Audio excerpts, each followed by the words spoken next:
많이 기다리셨습니다. 네. 그러면은 조기님의 발표 바로 시작하겠습니다. 네, 박수 부탁드립니다.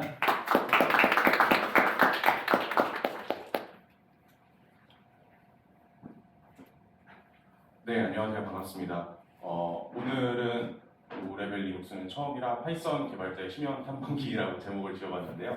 실제로는 저희 레벨업에서 활용 중인 파이썬 말고도 이제 리눅스 시스템에 깊게 관여하는 그런 개발들은 어떤 것이 있는지, 또 그런 거를 이제 파이썬 개발자가 처음으로 개발을 하면서 했던 삽질기에 대해서 사례를 중심으로 좀 간단히 설명드려보는 시간을 가져보려고 합니다. 네, 제 소개를 먼저 하겠습니다.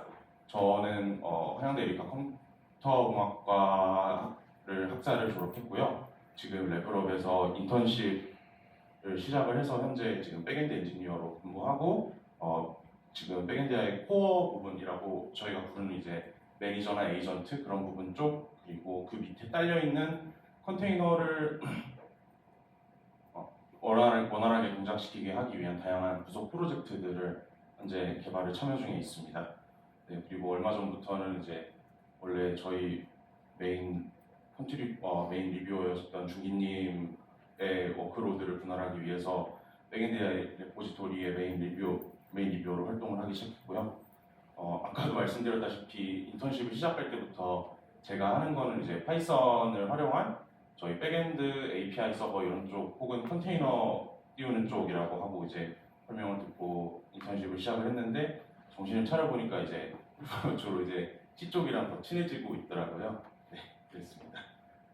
네, 로우 레벨이라고 먼저 말씀을 드렸었는데, 이 로우 레벨이라고만 하면은 잘 아시는 분들이 이제 이거는 로우 레벨이 아니다라고 막 이렇게 이건 어디 있고 저건 어디냐라고 말씀하실 수 있어서 여기서 말하는 로우 레벨이라고 하면은 주로 이제 리눅스 시스템 콜 혹은 glibc 라이브러리들을 이용해서 프로그래밍 하는 것들, 혹은 이제 리눅스 네트워크 스택, 커널의 네트워크 스택을 이용한 네트워킹, 혹은 리눅스에서 심벌 테이블을 오버라이드 해가지고 저희가 원하는 함수를 인젝션할 수 있도록 후킹하는 거를 주로 이제 로우 레벨이라고 저는 얘기를 하고요.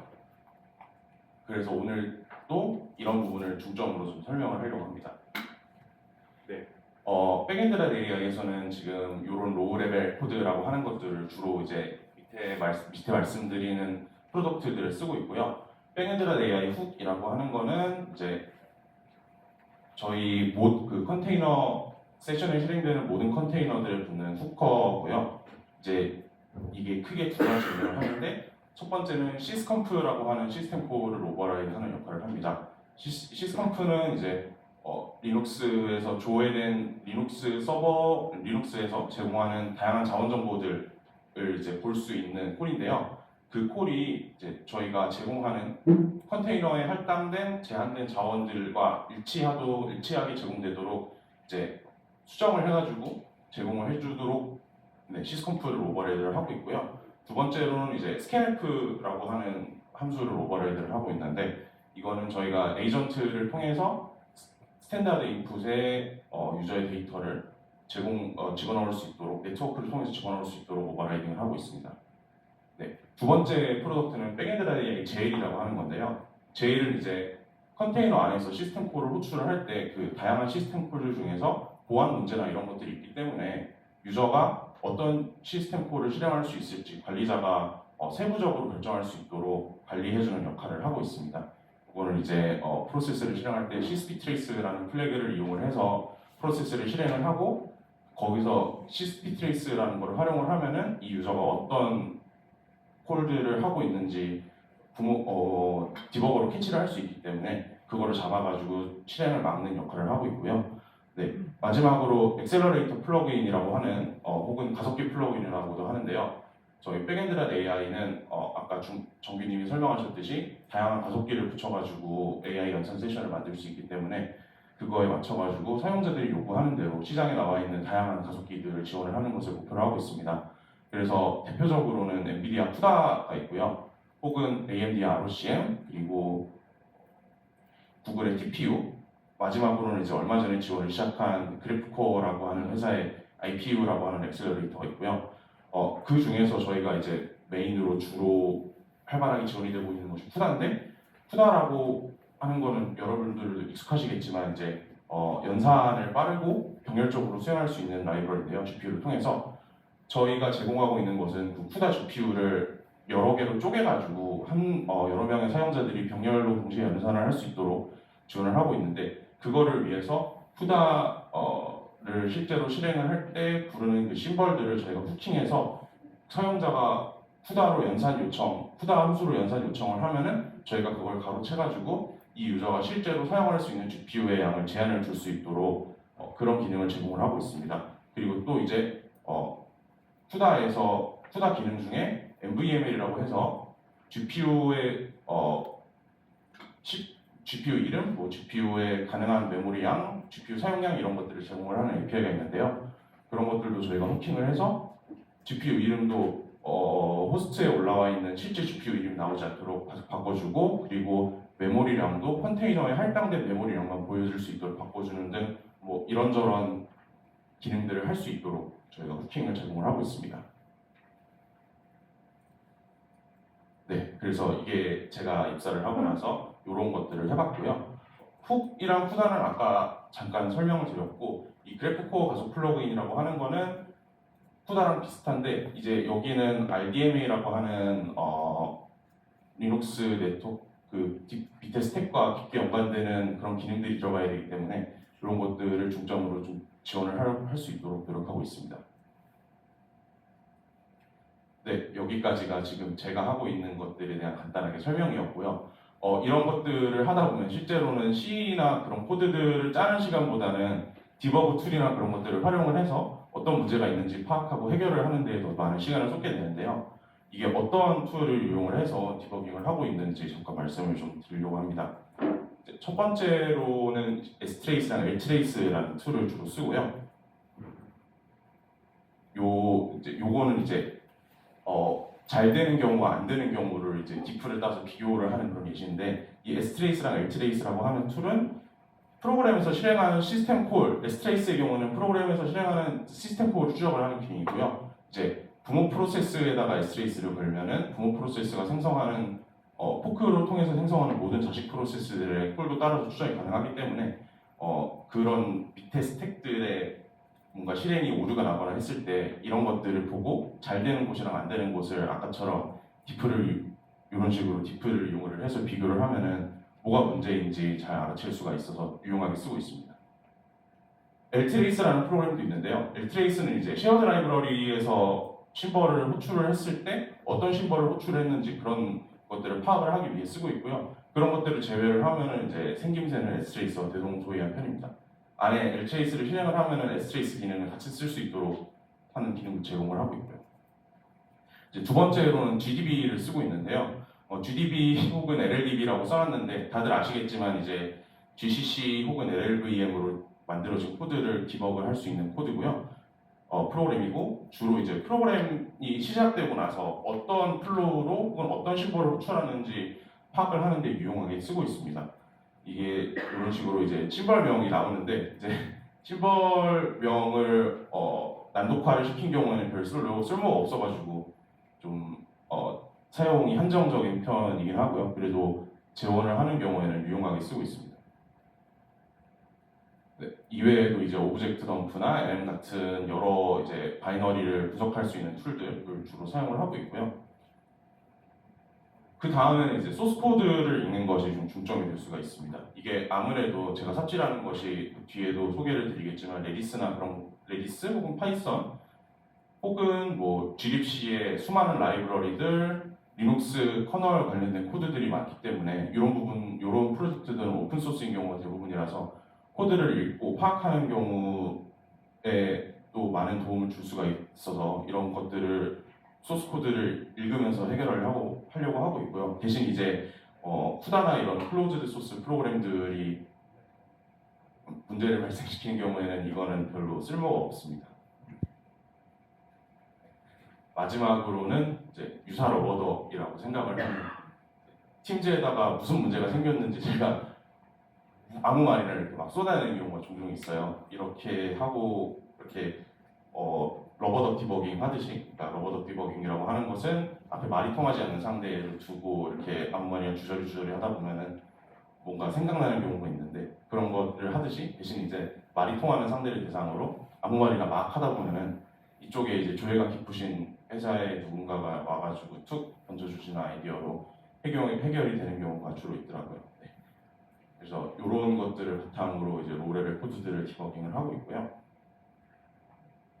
네, 이제 이 다음부터는 그동안 이제 아까 말씀드렸던 세 개의 프로덕트 후다 플러그인 그리고 그래프코 플러그인을 개발하면서 생겼던 삽질 예시를 하나씩 돌아보면서 이게 어떤 문제가 있고 어떻게 해결했는지를 공유를 드리려고 합니다. 첫 번째 케이스가 저희 백엔드랄의 훅의 문제였는데요.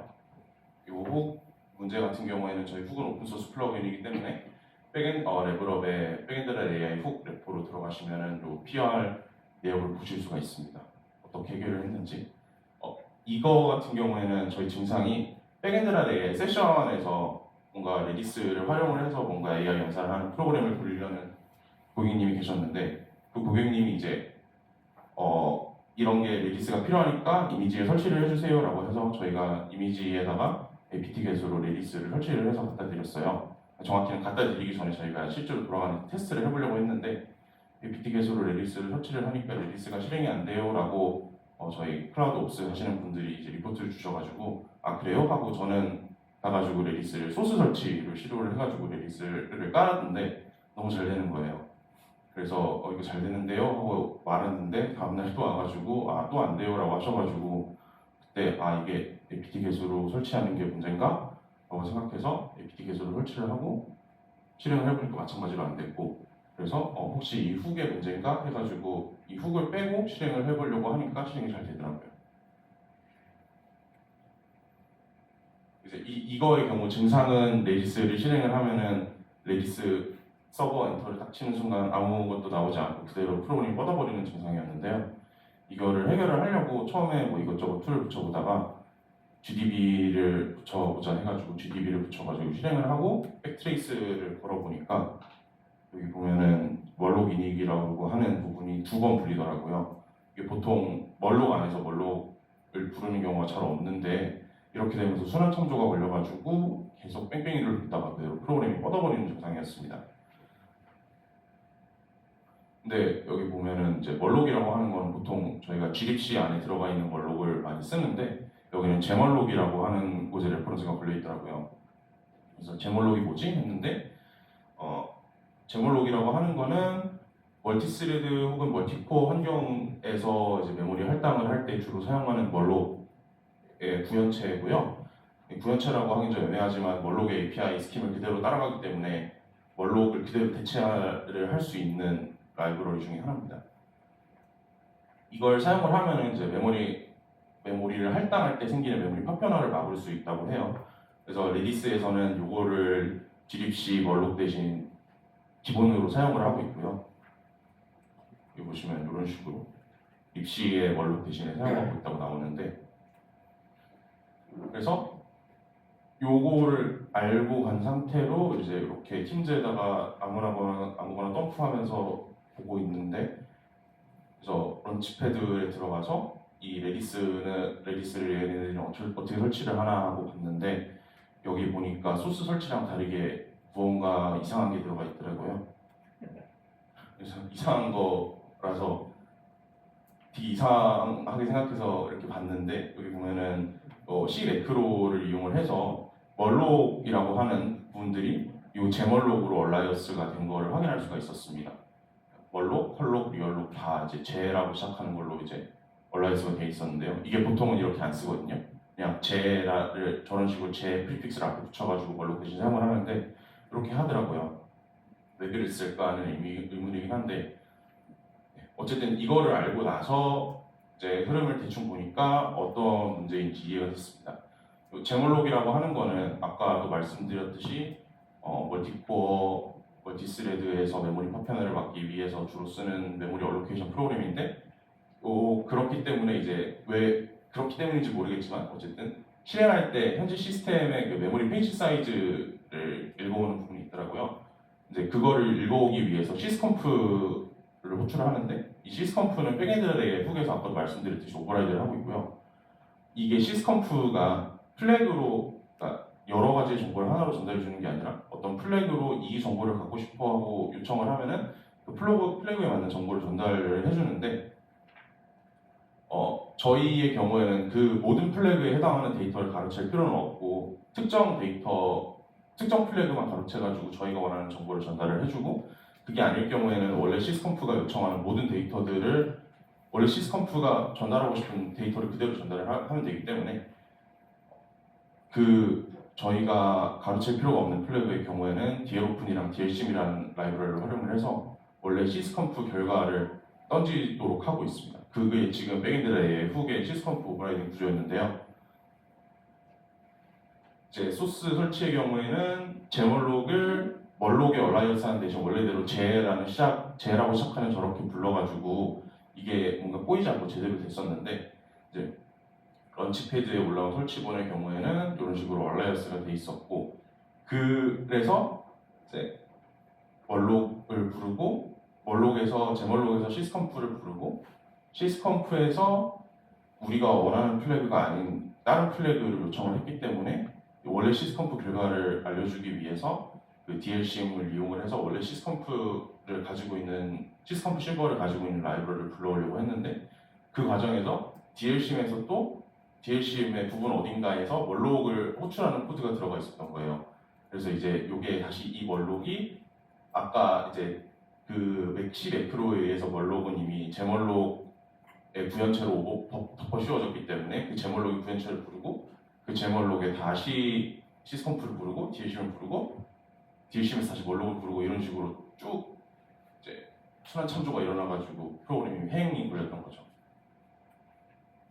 그래서 원래대로라면은 이제 파란색이 제멀록 구현체, 초록색이 백엔드.ai의 훅, 주황색이 glibc 라이브러리인데 원래대로라면 위에처럼 진행이 됐어야 했지만 이제 저희 구현체와 저희 백엔드.ai 훅과 레디스가 결합되다 보니까 비태처럼 이루어져가지고 레디스가 왕창 깨져버리는 결과가 발생을 했습니다. 그래서 이거를 알고 나서 이런 식으로 해결을 했는데요. 여기 보면은 케이스 SC 페이지 사이즈 부분이 저희가 추가를 한 부분인데 요 get 페이지 사이즈라는 콜을 이용을 하면은 시스컴프를 호출을 하지 않고도 페이지 사이즈를 가져올 수 있다는 걸 발견을 해서 요거를 오버라이드 한 다음에 원래 시스컴프 심벌을 찾지 않고 get 페이지 사이즈를 부르도록 하니까 해결이 됐습니다. 첫 번째 문제는 이런 케이스였고요. 두 번째로 넘어가면은 이제 두 번째는 쿠다 플러그인 얘기였는데 이 쿠다 플러그인 문제는 마찬가지로 저희 고객님 중에 잠립이라는 라이브러리를 활용을 해서 GPU 병렬 연산을 돌리고 싶은데 이 경우에 이제 GPU를 컨테이너에 할당을 해가지고 실행을 하면 잠립이 깨진다라고 하는 리포트를 주셨어요. 그 리포트가 이제 여기 standard in is not a directory cannot continue라고 하는 에러였는데 이 잠립이라고 하는 프로그램은 사실 CPU 병렬 작업을 위한 거였거든요. 얘는 이제 GPU 옵스는 전혀 하지 않아가지고 이거를 알고 나서 제 표정이 이렇게 했습니다. 그래가지고 이게 대체 무슨 일일까요? 라고 생각을 하고 있다가 문득 든 게 백엔드.ai에서는 사용자가 GPU를 실제로 사용을 하지 않더라도 GPU 자원 세션을 할당을 하면은 요 쿠다 플러그인에서 제공하는 쿠다 훅이라는 거를 이제 세션에 붙여줘가지고 쿠다를 실행을 할 때 우리 훅을 통해서 쿠다 명령들이 실행을 할 수 있도록 하는데 요 훅이 문제일 수 있다는 생각이 들더라고요. 그래서 이 부분을 파보기를 시작을 했고 스트레이스를 해보니까 여기 오픈이라고 하는 시스템 콜의 파일 디스크립터가 0번으로 할당이 되어 있는 걸 발견을 하고 굉장히 의아했습니다. 이게 왜 그러냐면은 리눅스에서 이제 파일 디스크립터 0, 1, 2번이 이제 보통은 스탠다드 인, 스탠다드 아웃, 스탠다드 에러에 할당되는 파일 디스크립터들이라서 이게 웬만하면 파일을 연다고 이제 프로세스에서 파일을 연다고 해도 저 0, 1, 2번은 할당이 되지 않고 웬만하면 3번부터 시작을 하거든요. 근데 파일이 0번으로 할당이 돼가지고 왜 그러지? 하면서 이제 쪽으로 코드를 읽어보니까 이게 굉장히 복합적인 세 개의 라이브러리의 문제인 것으로 확인이 됐습니다. 첫 번째로 이제 잠립의 문제였는데요.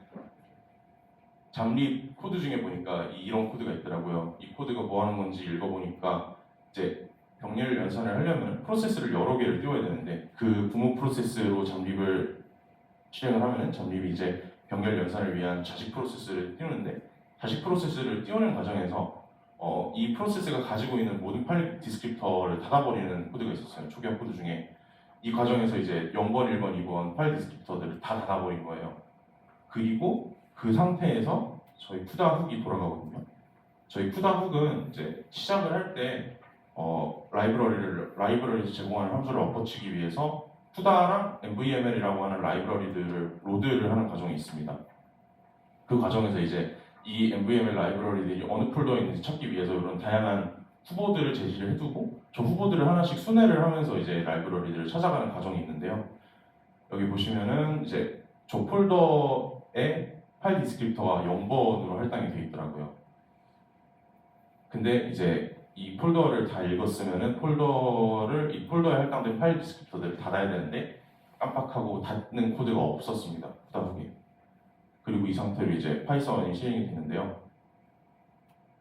파이썬을 시작을 할 때 보니까 하필 그 0번 파일 디스크립터가 폴더인지 아닌지 검사하는 로직이 있더라고요.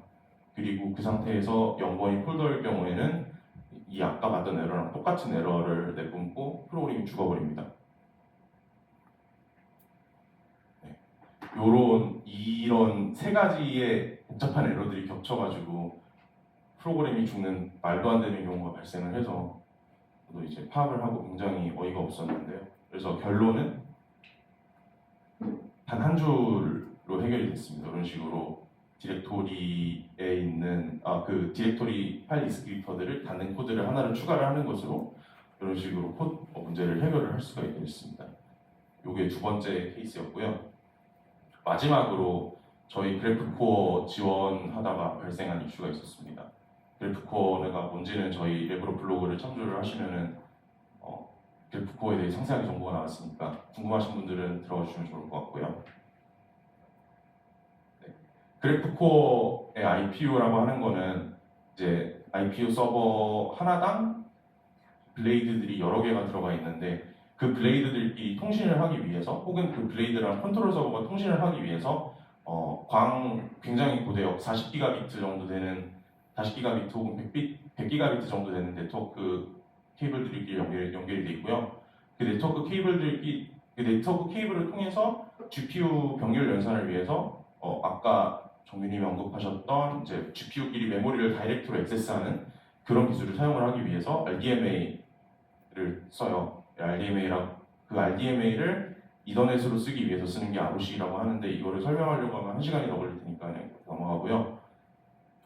네, 그래서 어쨌든 이렇게 개발을 하다가 보니까 그래프코어가 도커 저희 백엔드 세션에서 인식이 안 되는 문제가 생겼습니다. 그래서 처음은 그런 장비들이 이제 인피니밴드 장비라고 하는데 그 인피니밴드 장비의 그 드라이버를 컨테이너에 노출시켜주면 되겠구나 하고 했는데 그거는 생각해보니까 저희가 이제 2년 전에 이미 지원을 시작했더라고요. 그래서 그거는 문제가 아니었고 그러면은 그래프코어 장비로 네트워크 핑이 안 가나 했는데 핑은 실제로 갔어요. 그래서 그 문제도 아니었고 근데 그렇게 삽질을 하다가 보니까 컨테이너에서 호스트 네트워크 기능을 키면은 이게 잘 되더라고요. 그래서 뭐지? 하고 또 열심히 삽을 폈는데 그래서 제 친구가 된 S트레이스를 가지고 이렇게 바이너리를 따본 결과 이 RDMA CM이라고 하는 RDMA 컨트롤 장비에다가 이런저런 바이트들을 쓰는 걸 발견을 했는데 이게 이제 잘 되는 경우 안 되는 경우에 이 내용이 차이가 있더라고요.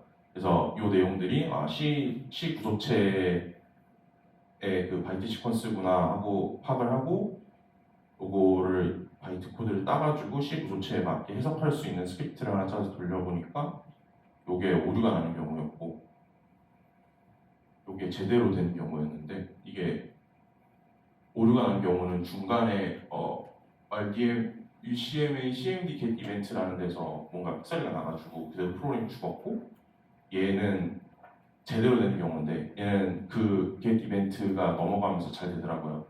그래서 뭔가 이게 RDMA 컨테이너가 RDMA 장비랑 핸드쉐이크를 하는 과정에 문제가 있었구나 라는 생각을 해가지고 또 찾다 보니까 이런 문서가 보이더라고요. 네, 이 문서는 이제 그 인피니밴드 컨트롤러 닉을 만드는 멜라노스라는 회사에서 컨테이너 안에서 ROC가 작동되도록 하는 방법을 안내하는 문서였는데 정확히 저희랑 핏이 맞는 문서였고 여기 보면은 도커 브릿지 네트워크 대신 맥브이렌이라는 네트워크를 생성을 해서 이제 닉에 이렇게 물려주면은 닉에 이렇게 할당을 하고 그 네트워크를 도커 컨테이너에 익스포즈를 하면은 ROC를 작동하게 할 수 있다라고 안내를 하더라고요. 근데 보니까 저희 테스트 환경에서는 그 ROCE라는 오퍼레이션을 하는 네트워크 카드가 컨테이너에서 접근을 할 수 없는 상태였고요. 그래서 이거를 해결을 하기 위해서 그 네트워크 카드에다가 맥브이렌 네트워크를 생성을 한 다음에 그 네트워크를 컨테이너로 시키니까 네, 오퍼레이션이 굉장히 잘 되더라고요. 그래서 여기에서 얻은 교훈은 제발 죽거리지 말고 매뉴얼을 먼저 잘 찾아보자라는 거였습니다. 네, 이렇게 세 가지를 바탕으로 제가 여태까지 했던 삽질 경험을 나눠봤고요. 그래서 결론을 어떻게 지어야 될지 모르겠는데 그래도 처음에 어려웠지만 계속 하다 보니까 더 어려웠는데 그래도 굉장히 재밌더라고요. 어쨌든 네, 그렇습니다. 여기까지가 제 발표였습니다. 감사합니다. 감사합니다. 다음 발표 준비하는 동안 메뉴에 있는 2개 정도 해주시면 좋을 것 같습니다. 첫 번째 질문은 사례처럼 리눅스를 사용하다 보면 오퍼레이션 시스템 종류 및 버전 문제에 따라 패키지 설치부터 문제가 많이 나는데 보통 어디서 해결책을 찾으시는가요? 그런 해결책 없고요. 그냥 모든 거를 다 해보면서 모든 거를 다 해보고 모든 에러를 다 구글링 하다가 이제 촉으로 찾습니다. 보통. 지금 대답을 너무 이상하게 해가지고 죄송한데 이게 저도 모든 가능성을 염두에 두고 모든 거를 다 하다 보면 언젠가 답이 나오더라고요. 네, 보통 이거는 그렇게 해결을 하는 편이고요. 두 번째로는 첫 번째 케이스에 대해서 해결책이 데프리케이티드 된 기능을 다시 사용하는 것이었는데 리스 소스나 데비안 저장소 쪽에서 모두 대응이 된다고 가정했을 때 작업하는 입장에서 생각하는 가장 이상적인 해결법은 무엇이라고 생각하나요? 네, 두 번째의 경우에는 두 번째처럼 이제 모든 그 데비안 소스나 그런 부분에서 이런 부분을 해결해 준다고 하면 저희는 그 패치를 지워버리고 다시 릴리즈를 하면 되거든요. 그럼 모든 게 잘 작동할 거기 때문에 그래서 그런 식으로 해결을 할 수가 있겠습니다. 네, 그러면은 발표는 여기서 마치고요. 교수님께 큰 박수 부탁드립니다. 질문해 주신